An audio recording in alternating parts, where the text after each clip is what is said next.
আজ 22 ডিসেম্বর আর ফাইনালি আমরা বেরিয়ে পড়েছি সান্দাকফুর উদ্দেশ্যে। এখন প্রায় 1:30 বাজে। আমাদের ট্রেন তিস্তা তোরসা ছাড়বে 2:40 শিয়ালদা থেকে। আমাদের এনজেপি পৌঁছানোর টাইম রাত্রি 2:30 নাগাদ।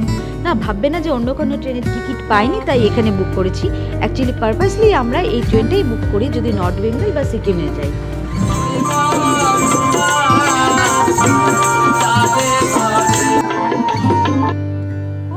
আঙ্কেলের মোবাইল দেখতে দেখতে, গান শুনতে শুনতে আর খেতে খেতে আমরা পৌঁছে গেলাম এনজেপি। কটা বাজে তো দেখতেই পাচ্ছ।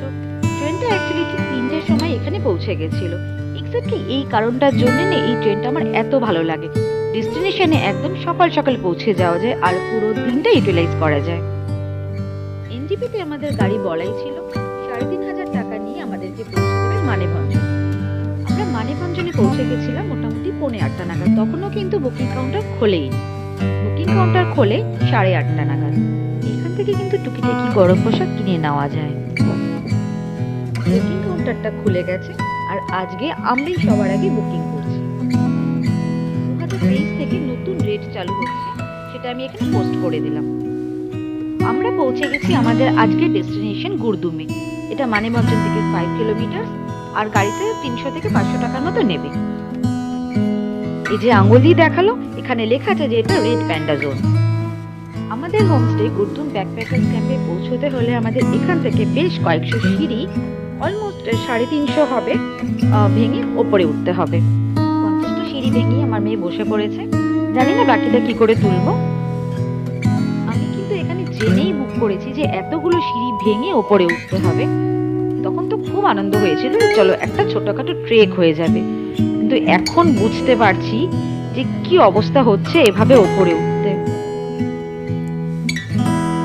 এই 300+ সিঁড়ি উঠতে আমাদের বেশ কয়েকবার রেস্ট নিতে হয়েছে ঠিকই, কিন্তু বিলিভ মি এই চারপাশে ভিউটা এত সুন্দর যে তার জন্য এইটুকু কষ্ট সহ্য করাই যায়। আমার মতো হেলদি মানুষের পক্ষে কিন্তু সত্যি বেশ কষ্টকর ভাবে ওঠা। বাট নিচে আমাদের কিন্তু পোর্টার পেয়ে গেছিলাম, মানে হোমস্টেরই কিছু মেয়ে নিচে নেমেছিল। আমাদের লাগেজগুলো কিন্তু তারাই ওপরে নিয়ে এসছে, তার জন্য মাত্র 50 রুপিস করে নিয়েছে। আমার মেয়ে একটু করে উঠছে আর একটু করে রেস্ট নিচ্ছে। আর সামনে মেয়েগুলোকে দেখো, আমাদের লাগেজগুলো নিয়ে কি সুন্দর উঠে গেল ওপরে।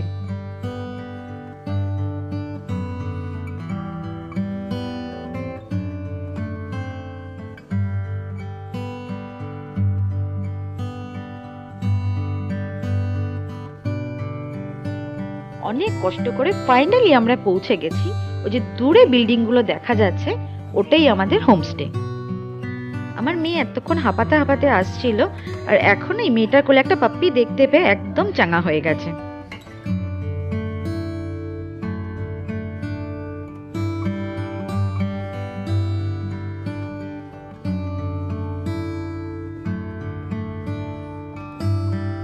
আসার সাথে সাথেই কিন্তু আমরা পেয়ে গেলাম গরম গরম মশালা টি।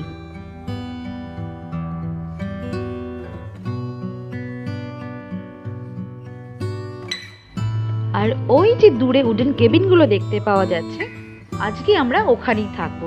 আর পাশের বিল্ডিংটা হচ্ছে এদের হোমস্টে। আর একটা সেপারেট এরিয়া আছে যেখানে টেন্ট আছে, সেটাও তোমাদেরকে আমি একটু পরে দেখিয়ে দিচ্ছি। হোমস্টের first floor and ground floor দু জায়গাতেই থাকার ব্যবস্থা আছে। আর আছে একটা অ্যাটাচ টয়লেট।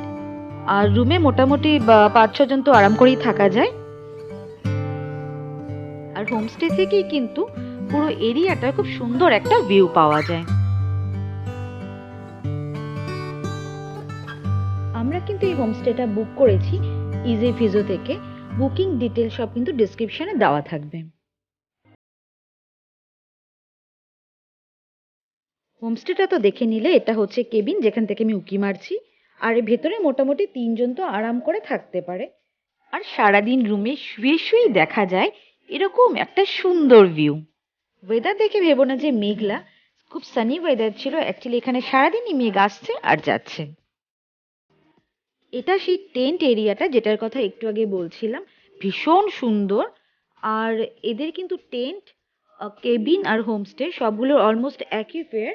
এদের ওয়েবসাইটে সেগুলো মেনশন করা আছে। শুধু টেন্ট থেকে না, পুরো এরিয়াটাতেই কিন্তু এইরকমই ভিউ থাকছে সারাদিন, আর সাথে প্রচুর হাওয়া। এটা এদের কিচেন। কিচেনের পাশেই আছে টয়লেট, যেটা কমন টয়লেট, যারা কেবিনে থাকে তারা ইউজ করে মেনলি। আর এখন আমাদের লাঞ্চ টাইম হয়ে গেছে। কিচেনটা দেখো একবার, কি সুন্দর করে সাজানো, মানে দেখে মনে হচ্ছে যেন একটা দোকান।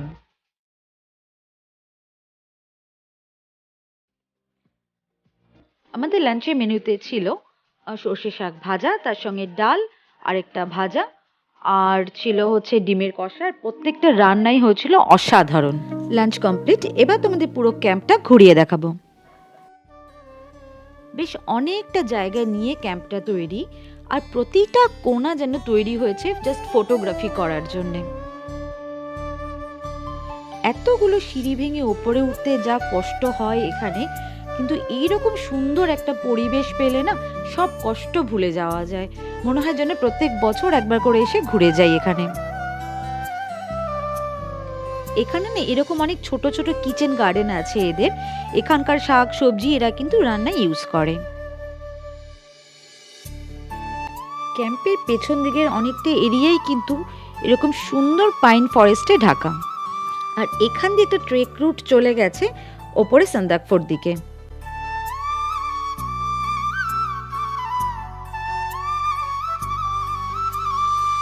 এটা এই সিজনেই কিনা জানি না, এখানে কিন্তু দেখলাম বেশ মেঘে হঠাৎ করে ঢেকে গেল পুরো ক্যাম্প এরিয়া, আবার কিছুক্ষণ পরেই পুরো ক্লিয়ার আকাশ।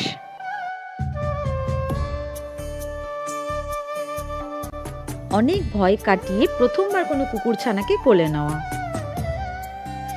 এখান থেকে কাঞ্চনজঙ্ঘা দেখা যায় না ঠিকই, কিন্তু তার জন্য আমাদের কোনো আফসোস হয়নি। এত সুন্দর ভিউ আমরা সারাদিন পেয়েছি যে মন চাইছে বারবার যেন আমরা এখানে আসি। এখানে কিন্তু বেশ ঠান্ডা ছিল, স্পেশালি রাতের দিকে একদম চিলিং ওয়েদার ছিল। সন্ধে হয়ে গেছে, আমাদের ইভিনিং স্ন্যাক্সও চলে এসছে, চা সাথে পপকর্ন। আর এই চিপসটা কিন্তু আমাদের বাড়ি থেকেই নিয়ে আসা।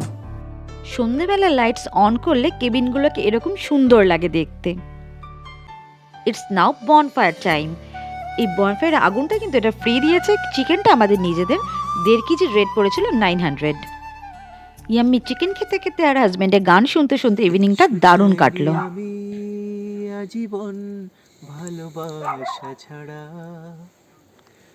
আমিও তাদের দলে বারবার মরে যাই। ভিডিওটা কেমন লাগলো কমেন্ট করে জানিও, আর ভালো লাগলে লাইক এন্ড সাবস্ক্রাইব করো। Thank you.